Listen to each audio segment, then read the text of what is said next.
Hello, welcome back to our environment project. This is Michael. So last time I managed to get these little bulbs done for our chandelier, and I did, after recording the last part, find this really nice shot of the chandelier from below. And it actually confirmed that there are 8 arms on the chandelier, each with 3 smaller arms coming off of it, and I'm showing you here in post, each with a little one of these bulbs on one of those smaller arms, meaning there's 8 times 3, 24 bulbs going around the outer perimeter of the chandelier. So let's make one of those arms that we can then duplicate around for the rest. So I'm gonna try and get like the main structure of the arms in first. They're kind of detailed with little patterns and such, and all the images I could find never really got really close to the chandeliers, but they obviously have some kind of leaf patterns for their design. So we'll end up doing something like that eventually, but for now I'm going to work on just getting the general structure of the chandelier arm, all the little armatures coming together, and go from there. I also want to try and work on the centerpiece of the chandelier where all the arms are going to attach. So we have our 3 bulbs here, and on the base of each bulb we're going to have a kind of a saucer type of shape. So I'm going to create a cylinder. I'm going to hold V and point snap it on here just to put the cylinder right there next to the bulb so I can hopefully get it on there nice and clear. Let's actually align it to the center of the bulb. So we have this now. Subdivision caps, I always usually take those down to 0. I don't usually want the caps on my cylinders when I make them. Give it a little bit of thickness so it's kind of like this. We're going to kind of place it where it should go, the correct scale. So something like this. And let's not forget, we're going to be seeing it from quite a distance. So we might want to overemphasize some thickness of things just so they're a little visible, more visible maybe than they are in real life. So once I have these two, once I have this situated, I'm going to bevel, edit mesh, bevel. I like to bevel all these little corners for lighting purposes, just because it catches light really nicely, adds a nice visual appeal to it. Alright, so I'm going to duplicate this one now, and I'm going to snap align it to the other 3.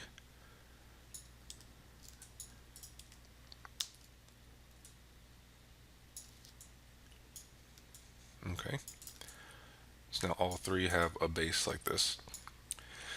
So I'm going to try and, I think I'm going to use some curves just to kind of plan my next move. So let's look at the right side view. Here we are. So you can see that this little line is my placeholder chandelier. I'm going to go to Create Curve Tools, and we'll say CV Curve Tool. So I'm going to use the one in the back as my focus. So I'm going to click approximately right here, and I'm just going to kind of plan how these armatures are going to be placed. So they just kind of curve off like this. Hit enter for that. I'm going to adjust the shape of these curves with the control vertices, and I want them to kind of go down before they go in. I might need to make more points for this curve. So something like this. So they kind of come down and then they come in to where they meet the other arm. Alright, so I have this. So I'm going to make another curve. Create Curve Tools, CV Curve Tool. And then the point that they connect to, it kind of, I'm looking at the picture, it kind of goes up like this before coming down and joining the center of the chandelier. So I just kind of rough those into place and adjust their position, adjust the shape of the curve using these points. I'm using the arrow keys on the keyboard to switch between points really quickly. And where the arm, let's see, I think I want this to be a little more shallow. And these don't have to be perfect. I'm just trying to get a good sense of how I'm going to construct these arms. So something like this, I think. And then this arm, I'm going to hold down D, C, minimize, click, and drag along this curve. So I'm snapping the curve and I'm holding D for editing the pivot point. So I'm editing the pivot point of that curve. Duplicate it and then rotate it like this. And so it's approximately, scale it a little bit, there we go. Approximately centered for where the other light bulb is, and rotate another duplicate over here. So it's going to be kind of like this. So just for the sake of just kind of gauging things, I'm going to grab these curves, Control G to group, Control D to duplicate, and then I'm going to hold down the J key and rotate them 45 degrees, Shift D, a couple times. So we have this kind of, so we're going to have this kind of pattern. And I'll hide my placeholder for now. So it's going to have a lot of stuff going on. We have 1, 2, 3, 4, 5, 6, 7, 8 arms. Okay, so that's the right number of arms. And they're all kind of spaced equally. So yeah, I think that's going to be pretty neat. And then we're going to have our centerpiece in the middle. Okay? Let's undo all of that stuff. So we just have our curves here. Okay, so let's see here. I'm just kind of winging it really on how I go about this. I'm going to create just the tube structure first, and then we can go off of it from there. Once we have most of the structures done, we can add little details. So I'm going to go to Create, NURBS Primitives, Circle. Scale my circle down so it's about around half the scale as it was. So I have my circle selected, shift select this curve, go to Surfaces, Extrude, and in the options we're going to say at path, pivot point is the component, we're going to output polygons like we have here, general for tessellation method, we're going to quads, so we don't want triangles, have quad shapes, general, and our tessellation controls here, we can say, I think number V should be about 1, and number U can be, we can keep it 3, and then per surface, say per span number of isoparms, for both of these. Now the reason why I'm doing all this stuff, if you go check out my Extrude video going over all this stuff, you can learn more about why I'm doing what I'm doing. But once I have all those settings set, hit Extrude, and we get this shape.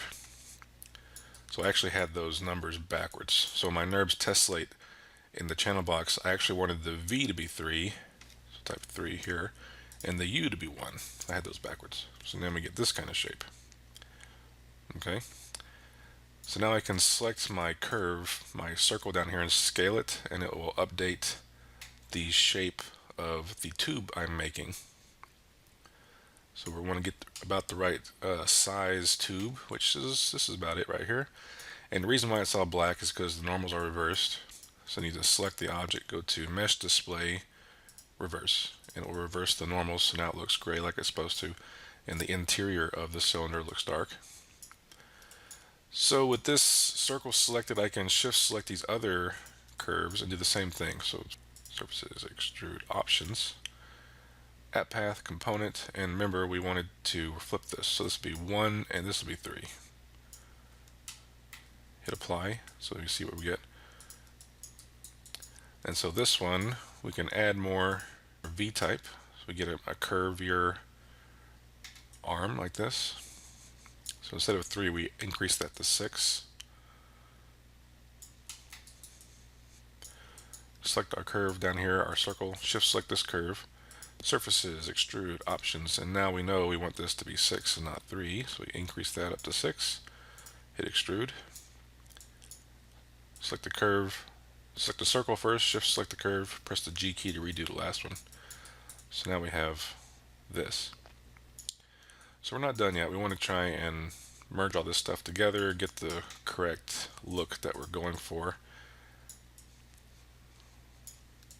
So if I'm happy with all these, I can select all these surfaces and delete the history, which removes all of the effect that the curves have. So I can grab these curves and just delete them, and grab this circle down here and delete it. We don't need those anymore. Okay, so like I said, I don't really have a good view in my image of what kind of structure that they have here for where these arms kind of meet. And actually, now that I'm looking at it a little closer, it looks like maybe this center arm actually just kind of flows right into this arm here. So let's go ahead and make that adjustment. So I'm going to grab this arm and I'm going to delete these faces, and we're just going to connect these two together so it just flows together as one. So I'm going to go to Mesh, Combine, and in the Combine options, we can edit, reset settings, and combine that. And then what I'm going to do is grab the vertices on the end down here. We can kind of angle them up. Make sure I don't get too many. Angle it up here and kind of rotate them this way. So something like this. We don't need them to be too close together, but I can then grab, double click this edge loop, shift select, and double click this edge loop. So I have both these edge loops on the ends of my tubes selected, and go to, let's see, mesh, no, edit mesh, bridge, and it bridges that surface, and we can take the divisions down to 0. So we just have this one new set of faces that have been filled in that hole, and we can leave it at that for now. And now I can grab these edge loops and reposition them in such a way that it flows a little smoother.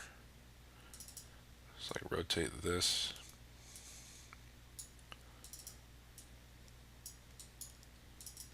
So these probably just kind of flow together, and then the other two arms attach into here, or at least they might just, with using the leaf motif that the design seems to have, they probably kind of fold into a petal-like structure on the at the location of the junction.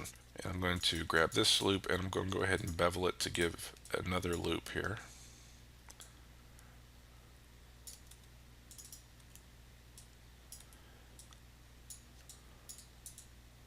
And this loop I'll probably bevel also. Just adjusting the fractions just to get a nice smooth transition through here.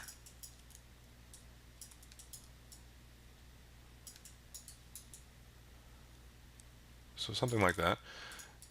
And in order to get rid of these hard edges that we have, I'm going to go to Mesh Display and Soften Edge. So we get this. So I could have made my curve to be like this to begin with, save me some time, but that's okay.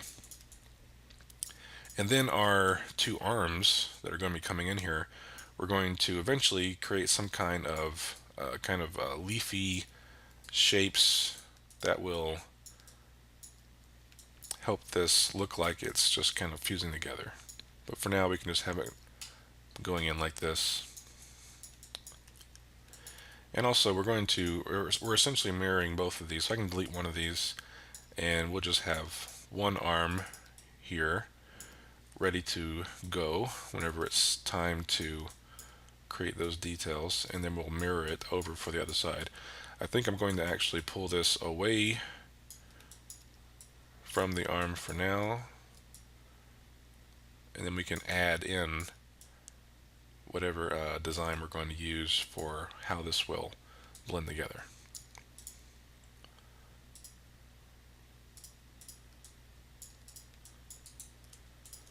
So I can delete their history at this point. Alright, so we have this so far. Alright, so how this comes into the base here, point snap it here. So we have this, and let's see, we can just kind of grab this edge loop, edit mesh, extrude, And I'm going to go up and scale it out like this. Extrude again, scale it out, and move up. Extrude again, and just move up.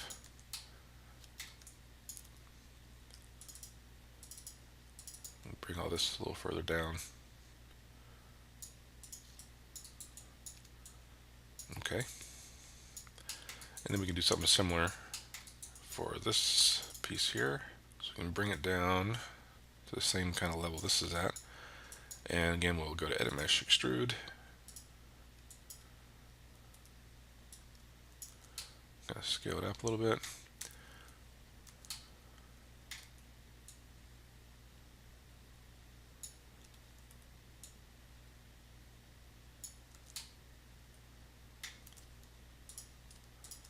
Something like that. Mesh display, soften. And then we're going to mirror this one over to that side. So don't forget, we're going to be seeing it like this far away. So we're not trying to put too small of details, really. I think I might want to make this center arm a little thicker, perhaps. So I'm going to grab these vertices, hold in the W key, left click, go to Axis and then Normal. And I can actually move them on the normals. You see that? I can kind of push them out like this. And it will make the arm a little thicker. So let me just thicken it up a little bit. Go back to World. And my move tool is back to normal. And so it kind of blends into a thinner arm on the end, but it's thicker in the middle, where all three of these arms will come in to a thicker base right through here into the centerpiece. Okay, I'm just going to delete that one too, just since we're going to mirror it anyway. Let's go ahead and let's try making the centerpiece a little bit. It's definitely got like this leafy motif going on. Let me get rid of the grid for now.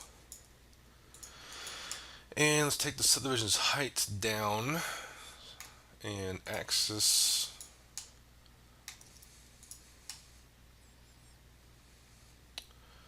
Let's see, I'm just kind of eyeing it.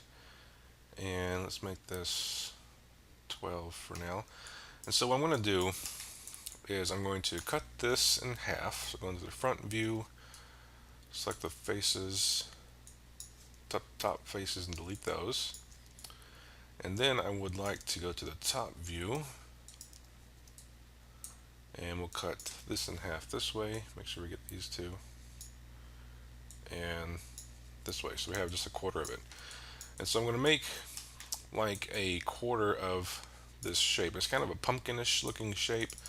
Let's show the grid again. And because this is at a kind of an angle, I'm going to rotate this 45 degrees so it's more straight with the grid, and then I'll go to modify freeze transformations. I can hide the grid from there, and let's go ahead and grab these three edges, edit mesh, extrude, so want them to come up, kind of go in like this, and then I will grab these two edge loops. Actually, I want to go ahead and delete this tip also, because we're going to have that extrude out. We can maybe even delete this row too. Okay. Double click these two, edit mesh bevel, so something like this, increase the fractions, increase the segments. So again, something like that. Okay. We can double click these two edge loops here, and again I'm going to go to axis, normal, and I'll need to select, convert selection to vertices, so I have those vertices selected, and we're pushing them in on the normals like this, so we're getting this divot through here, and you can see how moving them on the normals I get this more natural flow with the geometry as opposed to it being aligned with the world or something like that.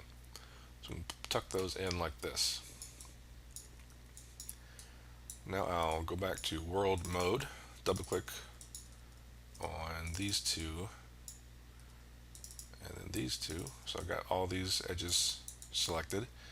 Edit mesh, bevel again.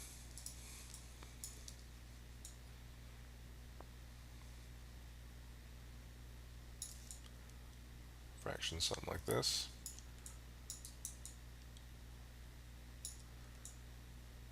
And so now what I can do is I'm going to actually grab these faces and shift select these faces, grow that out with shift period, or you can go to, I think it's select grow, and you see the shortcut is the greater than sign and less than sign, which on your keyboard is shift period and shift comma. And I'm going to actually delete those. So now I have this piece through here, and I'm going to grab this little edge here and just kind of scale it out a little bit, kind of confirm what I have here. Alright, I'm going to hit Control D, rotate, hold the J key, rotate about 30 degrees, Shift D, Shift D, Shift D, and so on. And now I have this whole thing like this. Okay, so I'll grab all of these. Actually, now to look at it, you can see in the top here they're not quite lined up. That's okay though. I'll go to Mesh, Combine, then I'll right click and select all the vertices and go to Edit Mesh, Merge. And with Merge still active, I have my distance threshold. I'm going to hold down Control key, left click and drag, and get it to right where those all those vertices merge together at a threshold of 0.1. Okay, so now they're all merged together like I'd want, and we can hit delete history. So now we have this. Okay, so now what I'm going to do is go to deform, and let's do a lattice. I'm going to take the T divisions down, let's say to 3, so I have this line going through the middle. Right click and choose lattice points. I'm going to grab these points right here and pull them up. And so what I'm trying to do is kind of mimic, scale these out a little bit, mimic the shape from the reference. So we have something like this. Okay, we can delete the history and get rid of all the lattice, and so we have this.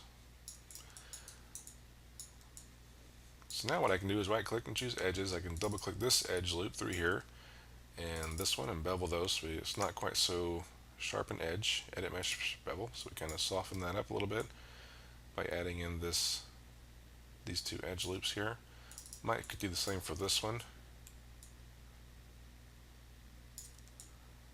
Something like this, and we can double click this bottom one and kind of scale it in. Might do the same for this one a little bit. And we're going to put a piece here in the middle that's going to hide this hole.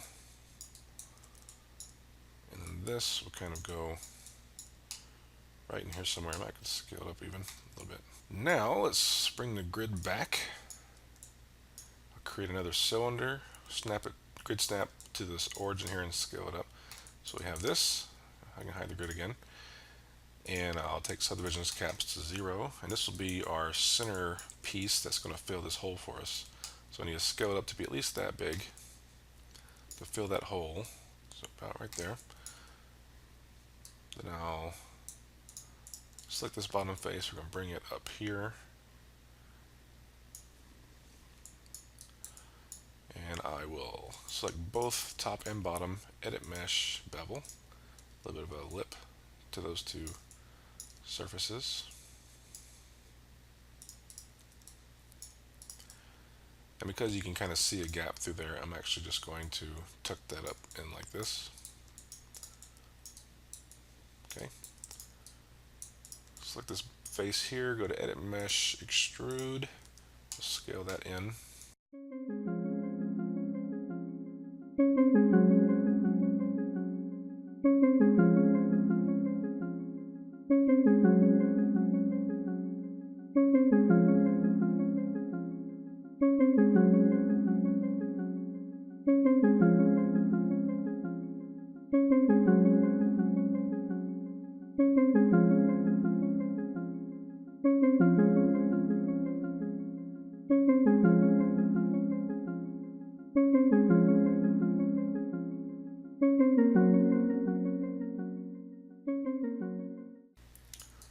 exactly what it looks like, but it's close enough. It just gives us something coming off the bottom of here. And let's see, I'm looking at another image now and it shows me a little bit more of a profile view.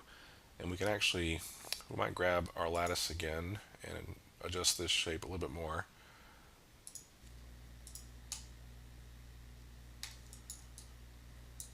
Because it seems like it doesn't bulb out so much. It kind of comes in at more of a curve. Something like this. We can delete the history and maybe scale it a little bit, not quite as big as it was, and pull it back down.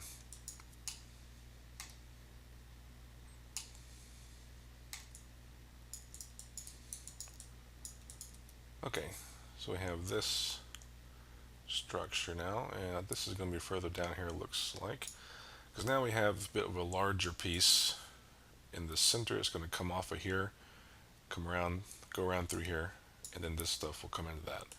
So we will stop there for now. We made a little bit of progress. I will see you next time.